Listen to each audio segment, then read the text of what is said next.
Vamos lá, minha gente. Cenário de quarto de hotel aqui para vocês estranharem um pouco, mas já estamos em Lisboa, porque nesta terça-feira tem Benfica e Real Madrid, primeiro jogo do mata-mata da Liga dos Campeões da Europa, aqui no Estádio da Luz, né? Depois, segundo jogo vai ser em Madrid na próxima semana. Só que nesta segunda-feira nós tivemos rodada do Campeonato Espanhol, não qualquer jogo, um jogo muito importante, inclusive definindo mudança na liderança da competição.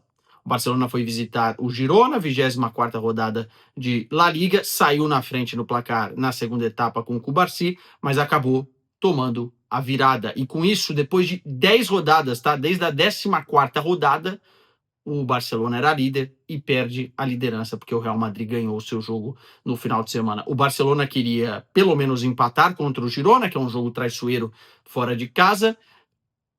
Queria vencer o jogo, obviamente, para deixar para trás o vexame que teve contra o Atlético de Madrid na semifinal da Copa do Rei, mas não conseguiu nenhuma coisa nem outra. E aí, cara, esse jogo talvez coloque em evidência ainda mais algumas questões da equipe do Hans Flick, algumas questões também de montagem de plantel, né, e das dificuldades que o Barcelona vem passando nos últimos anos para contratar, mas muito daquilo que a gente vem falando da parte defensiva, só que eu quero começar o vídeo falando da parte ofensiva e vou trazer alguns dados aqui. Porque o Barcelona, no primeiro tempo, criou um caminhão de oportunidades e perdeu muitos gols que não se pode perder. Lamine Yamal perdeu uma penalidade, é verdade. Mas talvez esse seja o menor dos problemas, já que o Lamine tem uma taxa de conversão alta, né? Tem uma taxa de acerto alta. E sim, o que vem acontecendo durante todo o campeonato espanhol. O Barcelona tem o principal XG de La Liga. O que isso significa? O Barcelona cria mais oportunidades do que todos os outros adversários. Mas o Barcelona precisa de muitas oportunidades para ter algumas delas convertidas. Obviamente que algumas goleadas acontecem, mas na maioria dos casos fica sempre a sensação de que o Barcelona poderia ter matado o jogo antes ou de que o Barcelona tinha que ter matado. E no caso do jogo contra o Girona, o Barcelona precisava ter matado o jogo na primeira etapa, quando criou muitas oportunidades. Mais um dado interessante: o Barcelona é o time que mais perde pênaltis em La Liga.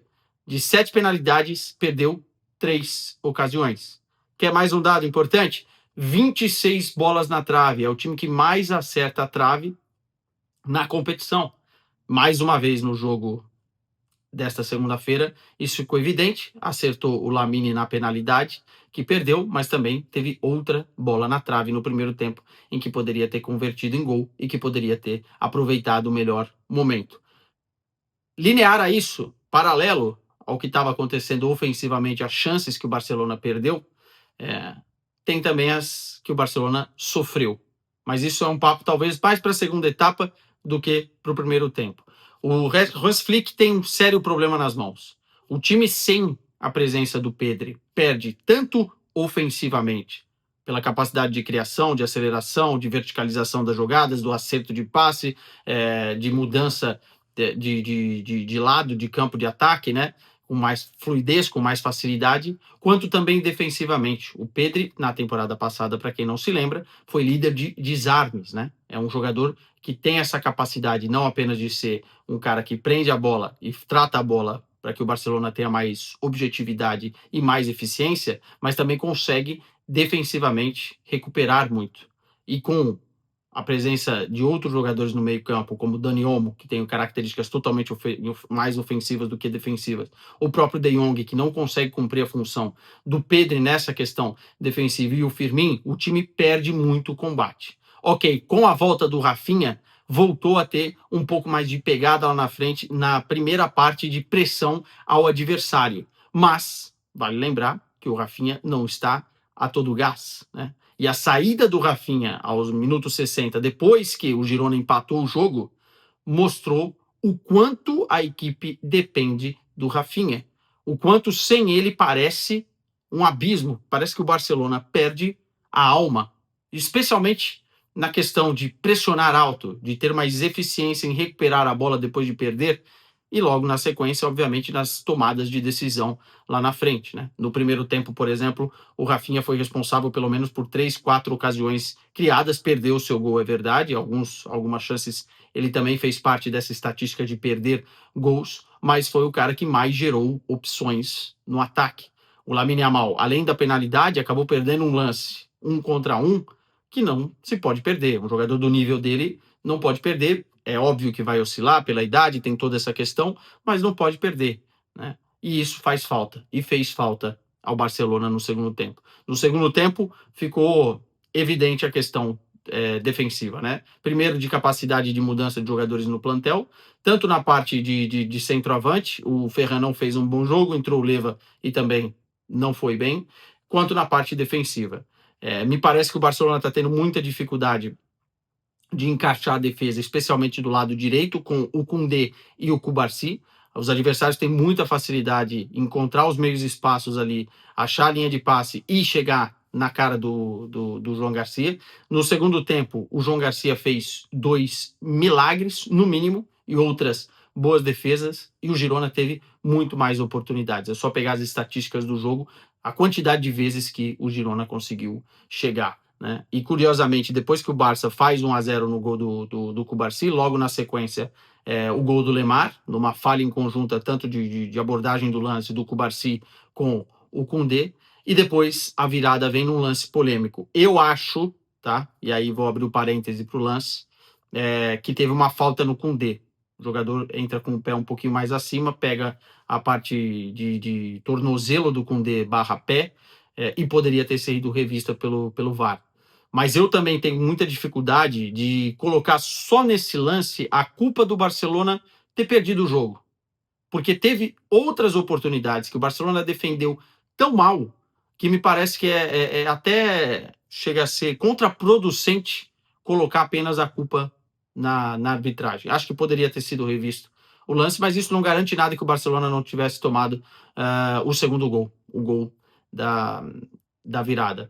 A verdade é que agora o Barça perde a liderança, vive talvez um momento de mais instabilidade na temporada e um momento crucial, porque no fundo tem de 2 derrotas, uma derrota que pode ser definitiva na Copa do Rei, muito dificilmente, falando a verdade, aqui vai ter uma remontada e o Barcelona vai conseguir chegar na final da Copa do Rei, e agora perde a liderança para um Real Madrid, que é verdade, vai dando luta pouco a pouco dentro do Campeonato Espanhol, vencendo os seus jogos de 0,5 se for preciso, mas vem numa sequência importante. E no pior momento do Real Madrid, o time parece que consegue ganhar a liderança do Barcelona. O Barcelona não tem banco de reservas o suficiente para recompor, especialmente no sistema defensivo, sente muito a ausência do Íñigo Martínez, que foi o principal zagueiro na temporada passada, sente bastante também a não presença do Ronald Araújo nessa temporada, por todas as questões que a gente já sabe, tem que jogar com Eric Garcia e o Cubarsí passando uma fase muito irregular, é um jovem zagueiro, teve um início muito bom, mas nesse momento é um jogador irregular, e sem o Pedri no meio campo fica muito difícil você ter o controle das partidas, esconder a bola quando é preciso, enfim, controlar esses tempos todos que o Barcelona fazia muito bem antes, né? Então não é só uma questão defensiva, não é só uma questão de linha alta, mas também é uma questão da quantidade de chances que esse Barcelona vem perdendo jogo após jogo. Fica muito difícil competir dessa forma, com esses defeitos batendo na porta. O Hans Flick vai ter que, talvez, refletir um pouquinho mais, a partir de agora, o que a gente pode esperar do Barcelona, né? Se ele não mudar, se o Barça não mudar, pode até beliscar o título de La Liga novamente, até porque a temporada do Real Madrid é muito irregular. Mas é óbvio que dentro da Liga dos Campeões, eu tenho uma sensação hoje, olhando o Barcelona, se pega um Bayern de Munique, se pega o Manchester City num dia inspirado, um Arsenal num dia inspirado, ou outras equipes que têm uma capacidade ofensiva maior, o Barcelona pode sofrer o que aconteceu contra o Atlético de Madrid. É um momento de introspecção. É preciso pensar naquilo que vai ser feito a partir de agora. O Rafinha vai voltar, o Pedro vai voltar, mas se não conseguir corrigir os mesmos erros, as mesmas dinâmicas, vai acabar tendo os mesmos resultados. Meus caros, é isso. E vamos para essa semana que ainda tem Liga dos Campeões.